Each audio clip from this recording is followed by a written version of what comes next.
Friends, UPSC Civils results came out almost 10 days ago, but I have seen students who failed in the examination are still in disappointment, still in depression. Now they have to give one more attempt. They want to give, but still they are unable to open the books, unable to start preparation. It is in fact affecting me, particularly my students whom I thought would really get a rank, but they could not, are still disappointment. So for them, I want to just tell 4 to 5 points. Before that, friends, this year in our academy also, the students who have taken the coaching or Prelims test series, Mains test series or interview guidance combined, offline in Hyderabad, Vijayawada and online students combined, we have got very good ranks. We have got already 3rd rank, 5th rank, 15th, 16th, 19th and several ranks. And I have spent most of my time in the first 1 week after the results are out. I have spent most of my time with the rankers to bring out their success story, what obstacles they have faced and what methodology they followed to get success. And I have taken the interviews, I published some of the interviews also. But now I am spending time with those who failed the examination and want to write the exam again. Friends, I want to share a few points for those who failed, not only in the final interview level, but those who failed in the prelims and mains also. I want to share 5 important points. And these points are not about specifically prelims, mains interview. It's about the mindset that you have to cultivate from now. After the failure, if you want to write the examination once again, what kind of mindset you should have to succeed in the next attempt. Friends, first point is, if you are still in depression and disappointment, it means you are carrying the thought of that failure. As I told many times, some students keep on thinking that I am incapable, I am a failure, I am not, I don't have enough knowledge to crack the examination. And some people think opposite. They feel that they are good, but UPSC is bad. The way they conduct examination is not good. And they even feel that the rankers, those who got the ranks, are not better than them. In fact, they worked harder. These people, they worked harder than the rankers. And they are more knowledgeable than the rankers. Still, they missed the rank. And some students blame the institution or test series or the room in which they stay or the friends or the books, the material, whatever. Whatever it may be, my point is, it's almost 10 days and now is the time you have to shut out this kind of thinking. You have to start a new thinking of what to do from now. There is a famous Buddhist story that says that pain comes not from the weight of the thoughts, but from the amount of time you carry the thoughts. They say that, in Buddhism they say that, if you lift a very heavy rock, but drop it down in 5 to 10 seconds, you won't get that much pain. But even a small stone, if you carry in the hand for several days, definitely will get more pain. The pain comes not because of the weight of the thought, weight of the stone, but how much time you carry. So these negative thoughts, don't carry them. Of course, they may come to your mind for first 3 to 4 days, but beyond that, consciously discard such thoughts. Only then you will come out of depression. Only then, only when you shut out those negative thoughts, you come out of depression. That's the first thing you have to learn. Second thing is, friends, result is out. Now you cannot control the results. It's not under control. Now what you can control? You can control what you have to do from now. How should you take the result from now?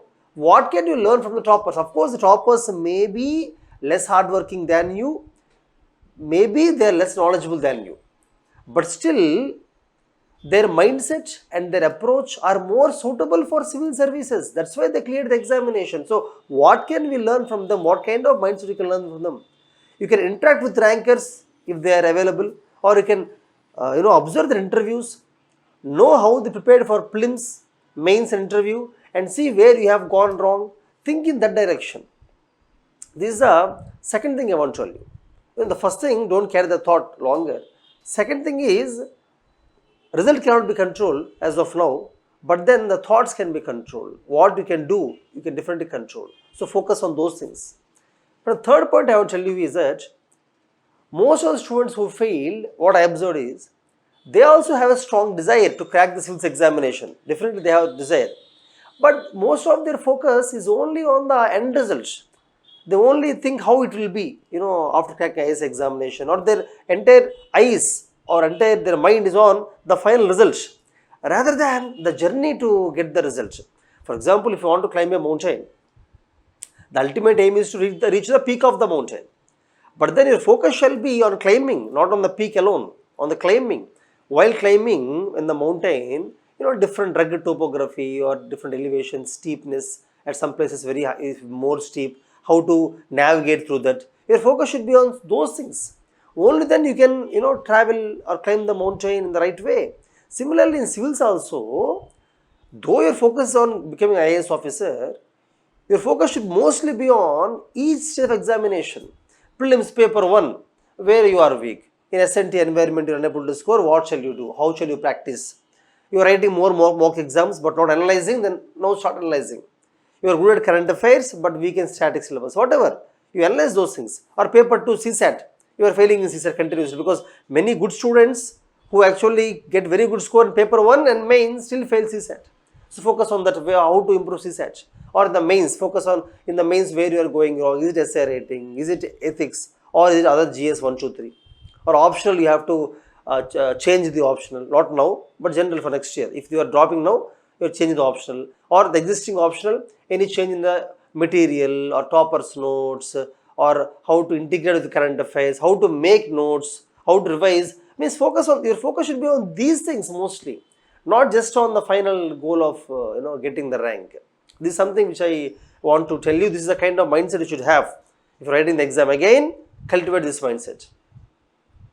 Other important point I want to inform is that in India generally most of us feel that we have to work extremely hard to get results. It is true that you have to work hard, but you cannot think that because you failed in the examination, it means you did not work hard.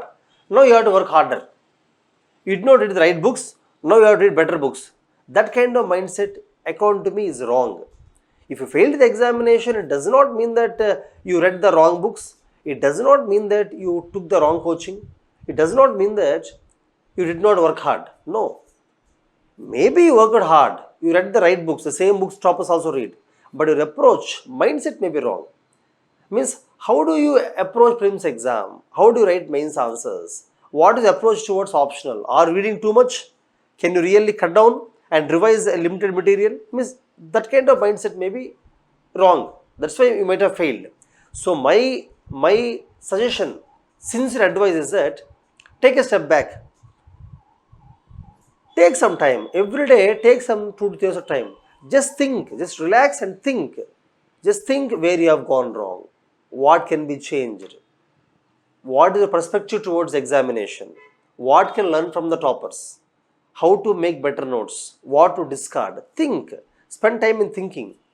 I am telling this specifically because most of the students are not spending even a minute in thinking. Like a mad race, they are working. They failed in the examination. This year you failed. Again start working extremely hard. Again fail. Again work extra. Again fail.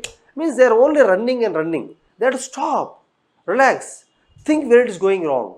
Self-relation, self-introspection is very important. One more point I want to add here. Students come to me after they fail the examination, different stages, prelims, mains, interview, they come to me. Of course, I may give some suggestions. Whatever I feel, definitely, I feel that okay, for prelims you are reading the wrong books, or you are not revising properly, or your current affairs methodology preparation methodology is wrong, or in the mains if you fail, I feel that your answers are not multidimensional, you are writing unidimensional answers, you are going unnecessarily into depth, something I may tell. That's my observation. But along with my observation, not only mine, any mentor who suggests you some changes in the preparation, along with that, you should have self-introspection also. That actually matters more than what mentor tells you. I may tell 99 points, but the last one point that comes from you, your realization where you are going wrong, where you have to change, that according to me is more important. That is more important. So keep these things in the mind, friends. I feel this is the kind of mindset you should have. If you fail the examination and if you want to write the exam again, this is the kind of mindset you should have. Only that you can write, and you have got a golden opportunity. This year, the final result and the prelims exam gap is almost 2 months. Generally, after getting the final result of UPSC, you will not get more than 10 days for the next prelims. But now you have got time. So this time is enough for you to cultivate a right mindset, change your approach, think, self-introspect and prepare well, definitely you can crack this time with the right approach. All the best.